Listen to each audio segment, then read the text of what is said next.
सिन्दूरारुणविग्रहां त्रिनयनां माणिक्यमौलिस्फुरत्तारानायकशेखरां स्मितमुखीमापीनवक्षोरुहां पाणिभ्यामलिपूर्णरत्नचस्कं रक्तोत्पलं बिभ्रतीं सौम्यां रत्नघटस्थरक्तचरणां ध्यायेत् पराम् अम्बिकाम् अरुणां करुणातरङ्गिताक्षीं धृतपाशाङ्कुशपुष्पबाणचापाम् अणिमादिभिरावृता मयूखैः अहमित्येव विभावये भवानीं ध्यायेत् पद्मासनस्थां विकसितवदनां पद्मपत्रायताक्षीं हेमाभां पीतवस्त्रां करकलितलसद्यीं पद्मां वराङ्गीं सर्वालङ्कारयुक्तां सततमभयदां भक्तनम्रां भवानीं श्रीविद्यां शान्तमूर्तिं सकलसुरनुतां सर्वसम्पत्प्रदात्रीं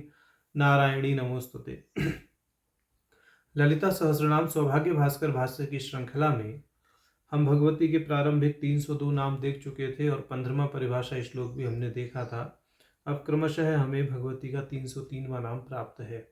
इस श्रृंखला में आज हम भगवती के अग्रिम 10 नामों को देखेंगे, माने 303 से और 312 तक। तो उनका पाठ करते हैं। हृदया हेयोपादेय वर्जिता राजराजार्चिता राज्ञी रम्या राजीव लोचना रंजनी रमणी रस्या रणत किंकिणी मेखिला। तो ये जो 10 नाम हैं ये 10 नाम भगवती के अब हमें प्राप्त हैं। तो इसमें जो 303वां नाम है वो है हृदया। हृदया नाम का भाष्य करते हुए भाष्यकार कहते हैं, हृदि भवा हृदया मुनि हृद निवासनी रमणीया वा। तो हृदय का अर्थ ये करते हैं कि मुनि जनों के हृदय में जो निवास करें उनका नाम है हृदया। मुनि जनों के हृदय को जो प्रसन्न करें उनका नाम है हृदया। अथवा अर्थ करते हैं इसका, जो रमणीय हैं, जिनका स्वरूप रमणीय है, जो स्वयं रमणीया हैं, इस दृष्टि से भगवती का नाम हृदया कहा गया है, ऐसा भाष्यकार जी संतुष्ट कर रहे हैं। अब 304वां नाम हमें प्राप्त है, हेय उपादेय वर्जिता, माने त्याज्य और स्वीकार्य वस्तु से जो परे हैं, इस तरह का भाव यहाँ निकलता है। तो इस विषय में भाष्यकार जी कहते हैं, हेतुम उपादातुंच योग्ये हेयुपादेयताभ्याम वर्जिता। ये कह रहे हैं जिनके लिए कुछ भी ना त्याज्य है और ना ही कुछ स्वीकार्य है, इसलिए उन भगवती का नाम है हेयोपादेय वर्जिता। अब ये कहते हैं, प्रवृत्ति निवृत्ति बोधक शास्त्राणाम अविद्यावत विषयत्वात्, कि जो धर्मशास्त्र हैं, प्रवृत्ति निवृत्ति के बोधक जो धर्मशास्त्र हैं, उनमें जो प्रतिबंध बताए गए हैं वो अविज्ञ लोगों के लिए हैं। जो अविद्या से ग्रसित मूढ़ लोग हैं उनके लिए वह प्रतिबंध हैं। भगवती सर्वमय है, सर्वरूप हैं, इस दृष्टि से वह हेयोपादेय वर्जिता कही गई हैं। तो यहाँ पर भाष्यकार जी ने हेयोपादेय वर्जिता नाम का भाष्य इस प्रकार किया है। अब 305वां नाम है राजराजार्चिता। राजराजार्चिता नाम का भाष्य करने से पहले एक संकेत यहाँ करना है कि भगवती का एक नाम पहले भी आया था, चंद्र विद्या मनुविद्या। तो उस नाम में बताया गया था कि जो पंचदशी मंत्र है उसके 12 प्रभेद हैं, माने भिन्न भिन्न उपासित देवताओं और ऋषियों के आधार पर, माने जिन जिन देवताओं ने और ऋषियों ने पंचदशी मंत्र के भिन्न भिन्न स्वरूप की उपासना की है, उसके आधार पर कह रहे हैं कि पंचदशी मंत्र के 12 प्रभेद हैं। तो राजराजार्चिता जो नाम है उसी दृष्टिकोण से यहाँ पर भाष्यकार इसका व्याख्यान करेंगे। तो भाष्यकार जी कहते हैं, राजराजो मनुः कुबेरंच ताभ्याम अर्चितोपासिता कुबेरादि विद्या रूपा वा।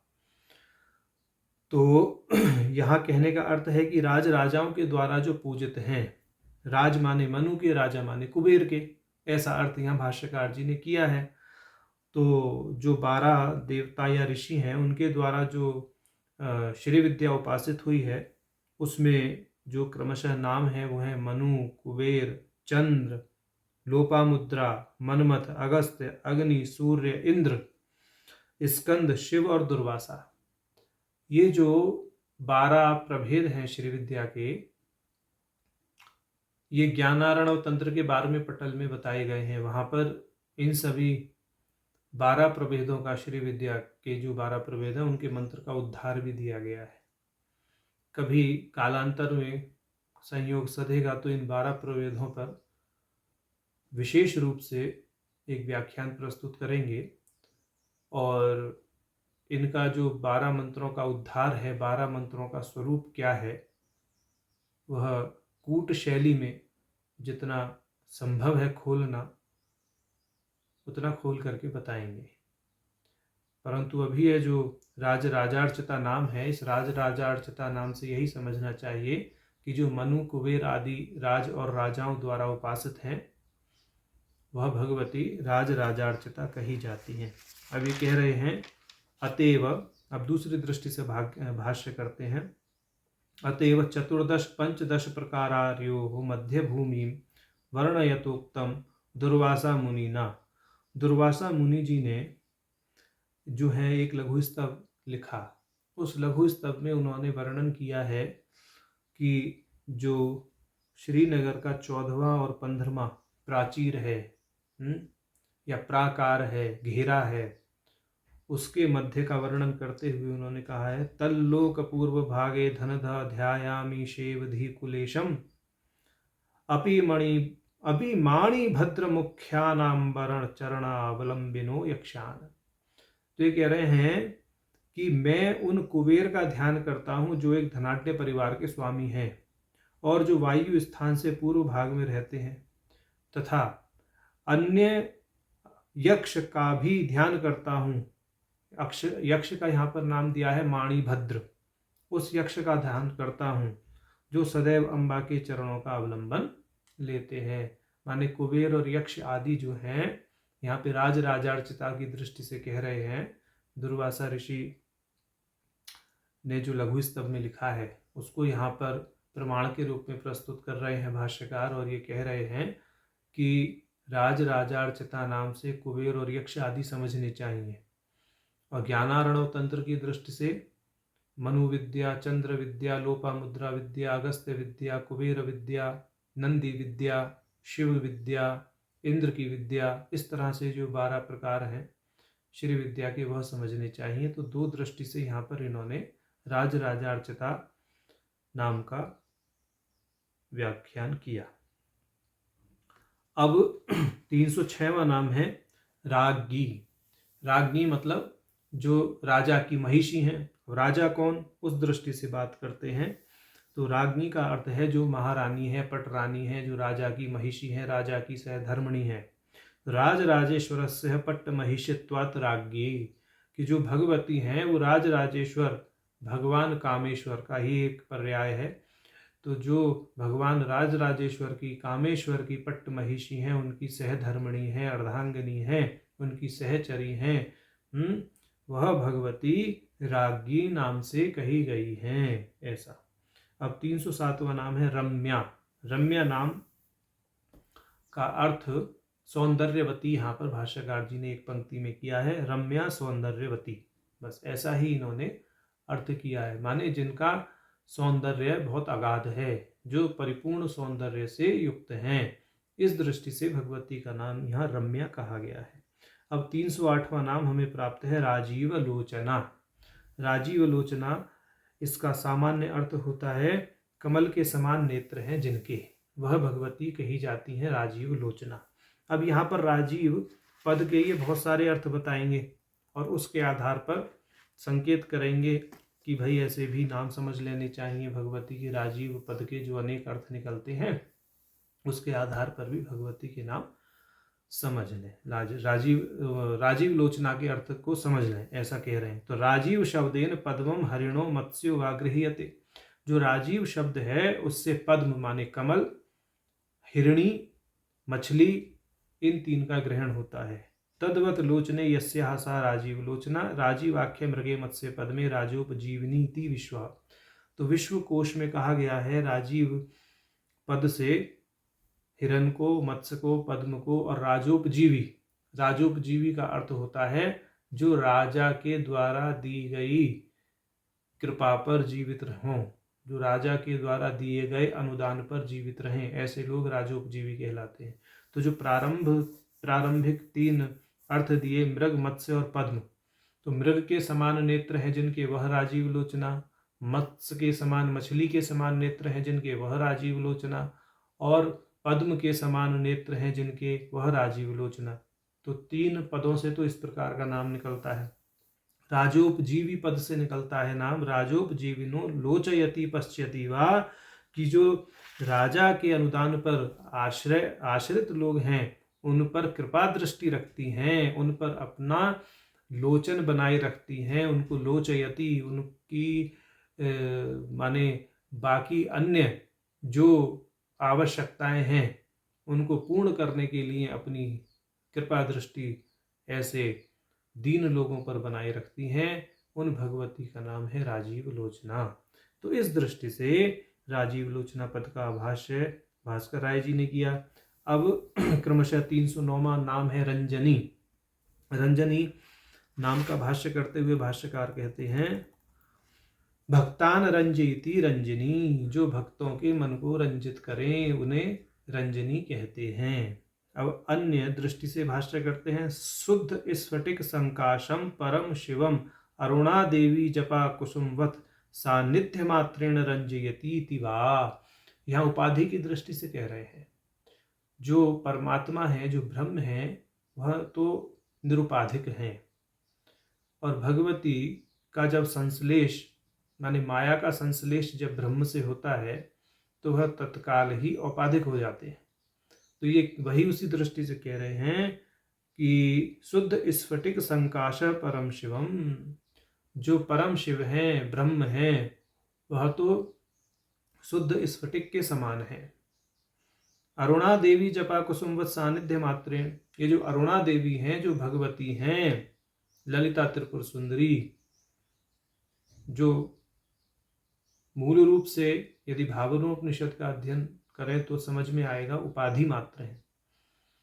तो ये जो भगवती हैं, जब शुद्ध स्फटिकवत जो परम शिव है उनके साथ में सन्निधि को प्राप्त करती हैं, तो यह परम शिव को उसी प्रकार रंजित कर देती हैं जैसे स्फटिक मणि को गुड़हल का फूल अपनी लालिमा से लाल कर देता है, रंजित कर देता है। तो माने ये कह रहे हैं कि ये उपाधि से युक्त करती हैं ब्रह्म को, और समस्त जगत का कारण इसी उपाधि के बल पर ब्रह्म सिद्ध होता है। ब्रह्म निर्गुण होते हुए भी कल्पित तादात्म्य संबंध के आधार पर इस जगत का निर्माण करने में, इस जगत का अधिष्ठान बनने में, इस जगत का निमित्त उपादान बनने में समर्थ होता है, ऐसा कहने का भाव है। तो इस प्रकार का रंजन भगवती करने में समर्थ है, इसलिए उनका नाम रंजनी कहा गया है। अब 310वां नाम हमें प्राप्त है रमणी।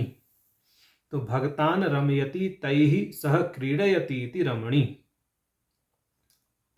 जो भक्तों को आनंद प्रदान करती हैं, भक्तों के साथ क्रीड़ा करती हैं, उन भगवती का नाम है रमणी। जक्षण क्रीडन रममाण इति श्रुतेः।